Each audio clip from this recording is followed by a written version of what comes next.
एक ब्राह्मण थे तो तीर्थ यात्रा करना चाहते थे, उनके लड़के थे पर उनकी ज्यादा आज्ञा नहीं पालन करते थे, तो सोचा कि बूढ़ा अकेले तीर्थ यात्रा कैसे कर पाऊंगा। तो एक गरीब ब्राह्मण का लड़का था, उससे कहा कि भैया तू इधर उधर नौकरी के लिए भटकता, अगर तू मुझे तीर्थ यात्रा करवा दे तो मैं तेरे खान पान की व्यवस्था और धनराशि भी दे दूंगा। ब्राह्मण ने कहा चलो अच्छा है, आपके साथ तीर्थों का भी दर्शन होगा। तो जहां जहां जाना चाहते थे उन जवान ब्राह्मण बूढ़े ब्राह्मण को ले गया, तीर्थ दर्शन कराती हो। जब ब्रज धाम आया तो उसको बहुत बुखार आ गया बूढ़े को। उसने बहुत सेवा की, जैसे मतलब माता अपने बच्चे की सेवा करती है, ऐसे सब सेवा की उस जवान ब्राह्मण ने। बड़ा द्रवित हुआ बूढ़ा ब्राह्मण, धनी ब्राह्मण था वो। तो गोपाल जी के दर्शन जब करने गया तो उसने कहा बेटा तुमने बहुत सेवा की है, तुम्हें क्या दे सकता हूं।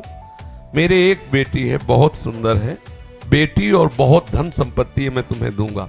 बोले देखो बाबा तुम तो यहाँ बोल रहे हो, घर में तुम्हारे जवान लड़के हैं, हमारी पिटाई करेंगे। बोले हम गोपाल जी को साक्षी करके कहते हैं कि अपनी बेटी का ब्याह तुम्हारे से करवा दूंगा और संपत्ति भी दूंगा। बात हो गई। तीर्थ यात्रा करवा के जब घर पहुंचा तो बूढ़े की हिम्मत नहीं कि बात कर सके लड़कों के सामने, क्योंकि बेचारा गरीब ब्राह्मण का लड़का।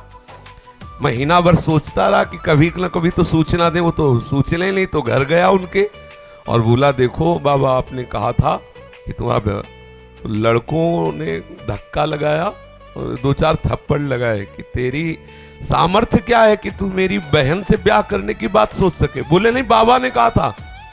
अब लड़कों की वो स्वरूप देख करके बाबा बदल गए। उनका हमें नहीं याद है कि हमने कुछ कहा था। अब उसने कहा अरे नहीं तुमने तो गोपाल जी के सामने कहा था। उनका हमें याद ही नहीं कि हमने तुमसे कुछ कहा है। पीट के भगा दिया। अब उस लड़के को इस बात का बुरा लगा कि तीर्थ यात्रा करके आया और कह रहा कि मुझे याद नहीं है। अब मैं अपनी तरफ से तो कहा नहीं था ब्याह करने की, और इसने हमारा अपमान भी करवाया, अब तो ब्याह करके ही रहेंगे। उसके जिद चढ़ गई।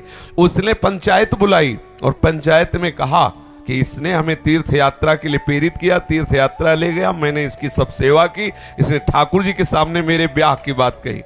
तो बोले कोई और गवाही दो तब बात बनेगी।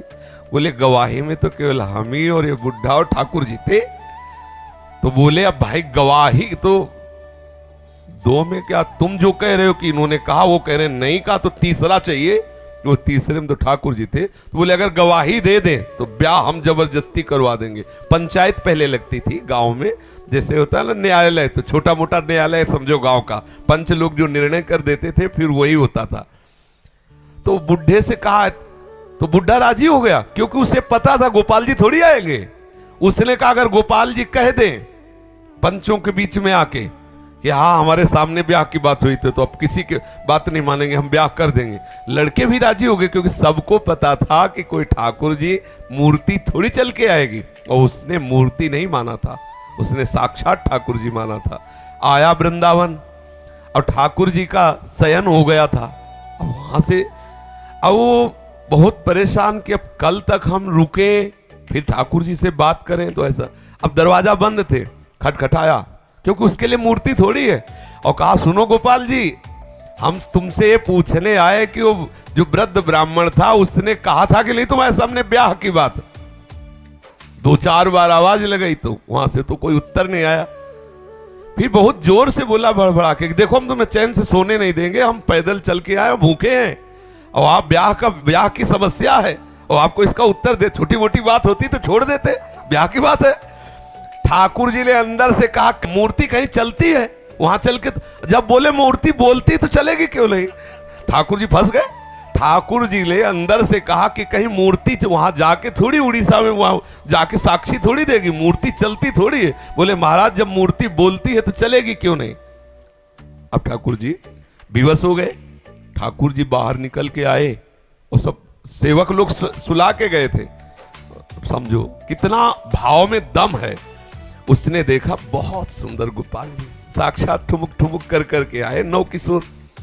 बोले देखो हम चलने के लिए तुम्हारे भाव के कारण राजी तो है, लेकिन भोग राग की व्यवस्था, क्योंकि हम वृंदावन के ठाकुर, हमें तो चक माल चाहिए, हमको चना चवेना में तो रुकने वाले हैं नहीं, रबड़ी गुलाब जामुन ये सब चक चाहिए। तो बोले देखो कुछ रुपया तो है, अब शादी का चक्कर, इसलिए व्यवस्था तो तुम्हारी बनाएंगे ही हम। तो बोले कैसे चलोगे? बोले चलेंगे तो हम पैदल ही, आगे आगे तुम चलना, पीछे पीछे हम चलेंगे, थोड़ी थोड़ी देर में कुछ भोग लिए रहना, हमको भोग लगा देना। बोले अब हम चले और तुम आ रहे हो कि नहीं आ रहे हो ये मुझे कैसे पता चलेगा? बोले नूपुरों की ध्वनि तुम्हें सुनाई देगी, अगर पीछे मुड़ के देख लिया तो जहां से मुड़ोगे वही हम खड़े हो जाएंगे, आगे नहीं चलेंगे। बात तय हो गई, चल दिए ठाकुर जी। अब आप देखो क्या मूर्ति है।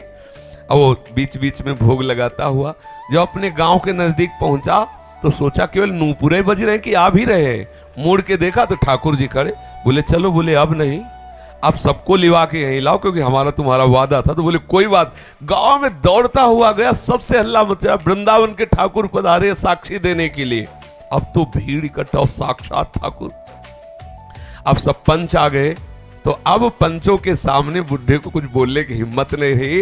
ठाकुर जी ने सबके सामने उस भक्त की वचन रक्षा के लिए बोले और कहा हमारे सामने का ब्याह हुआ। अब आप सोचो, अगर ये कोई बात सतयुग की नहीं है, ये बात सतयुग की नहीं है, ये कलयुग की ही बात है। हमारी श्रद्धा, हमारा विश्वास, जैसी हम भावना, अगर ठाकुर को मान लिया कि मूर्ति है तो मूर्ति ही रहेंगे, अगर मान लिया कि हम भले नहीं समझ पा रहे लेकिन हमारे ठाकुर है तो एक दिन वो समझा देंगे कि वो ठाकुर है। जो छवि हम देख रहे हैं, राधा बाबा के पास भी ऐसी छवि थी, तो राधा बाबा से ठाकुर जी बात करते थे, ठाकुर जी मुस्कुराते थे, और हमारे सामने छवि, क्योंकि हम उन्हें फोटो मानते हैं।